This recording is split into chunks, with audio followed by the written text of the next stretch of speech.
I want to run you today through some basic points and steps that you can put into your speeches, your preparation, and into your presence on stage when you have to speak. Now, be this you speaking at a wedding, a corporate event, or a personal function, it doesn't matter. The process is the same. So let's get started. Now, many speaking videos will talk to you about the entry, walking onto the stage, the pausing, the standing with confidence. That's fine. However, the actual preparation starts a long way before that. What is your mind prep? What do you do to relax yourself? What do you do when you're walking into a situation where you know it's foreign to you? You're standing up in front of people, they're judging you, they're looking at you, and every word you say matters. What do you do there? So it's a matter of familiarizing yourself with these situations. Now, you do this by getting on your feet a lot. I practice in the dark. I turn the lights off at nighttime and I speak with my eyes shut in the dark. And I visualize the audience. I visualize the crowd loving what I'm going to say, taking it in and really giving me back the feedback that I want to make it feel successful. And what that does, it helps get into the mindset that this is going to go well. And the stronger you can make the visualization, the more accurate this is going to turn out for you at the other end.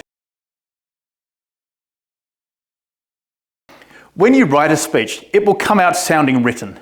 And that's fine to start with, but then take it from there and start turning it into your own words.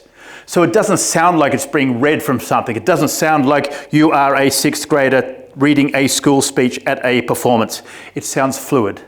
Do not be a word-for-word speaker. Don't have a speech written out in such a way that you have to either remember it word for word or try and read it word for word. I think notes on stage suck. Don't ever take them on stage. You should be able to free speak all of your stuff so that when people listen to you, it sounds absolutely conversational. Now, when I say conversational, what I mean is this. It should sound very similar to the way you speak to your friends. The only difference is we're playing it out in such a way that we have slightly more pausing. We finish our sentences and no one interrupts.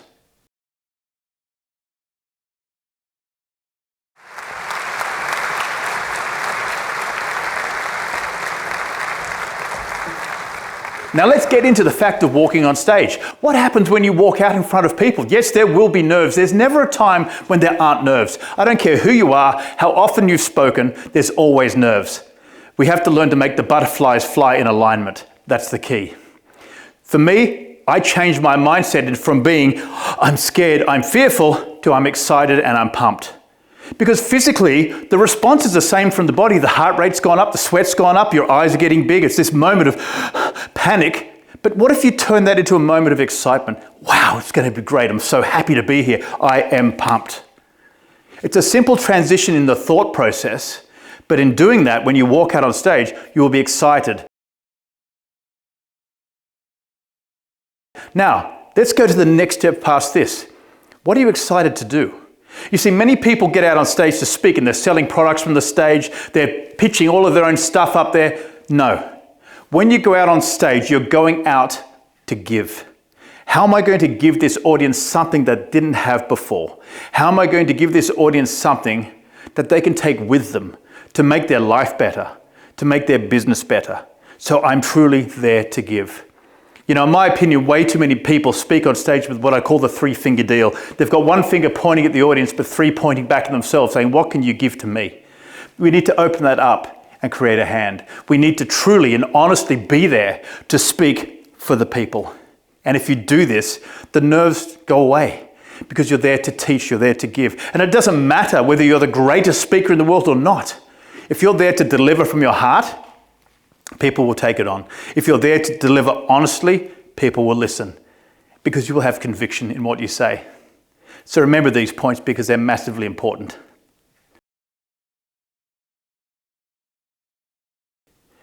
Your rate of delivery is very important.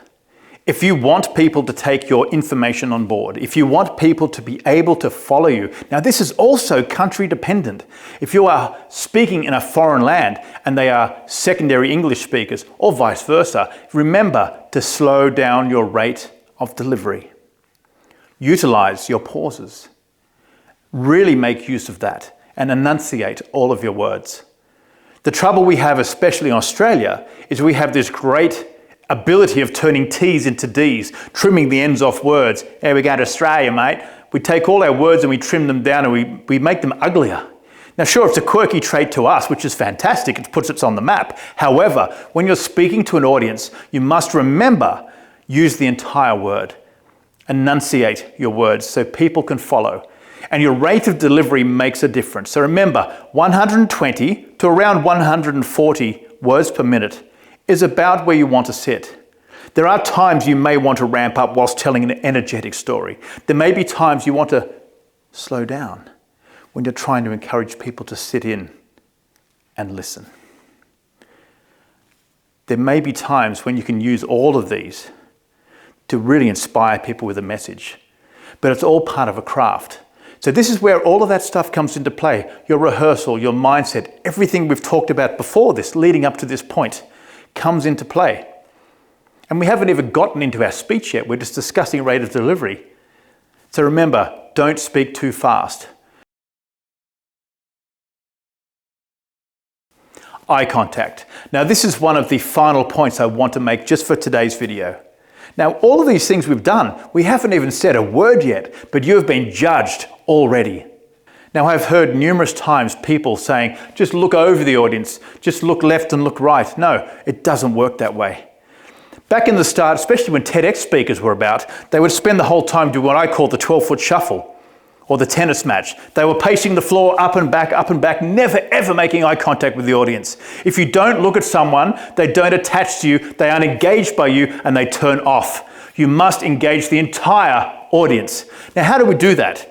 When you walk out to make a point to a person. Talk to that person and please finish the point with that person. Don't make half a point and move on. Finish that point with that person. Then go back and you scan the room and really pay attention to people. Then find someone else who's engaged and you talk to them.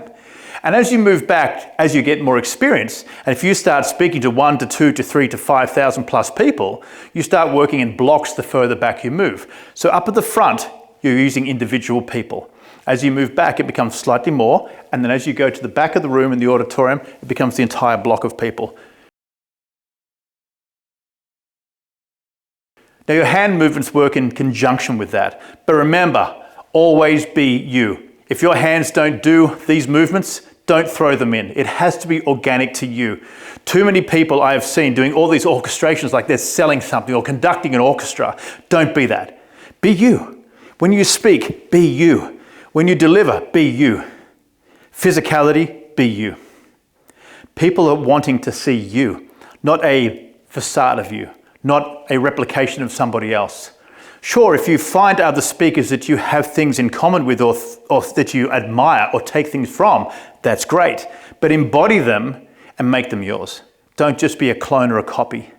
Always be you. Remember to smile. Smiling is a massively important part of speaking because it shows the audience you're happy to be there, that you're pleased to be on stage, to give them information, to give them something that might change their lives. So remember to smile. Don't go out there all serious and like you're going to kill the world. Go out there with a smile on your face, happy to be there, nice and tall, confident with a strong handshake. Meet people and honestly look at the people.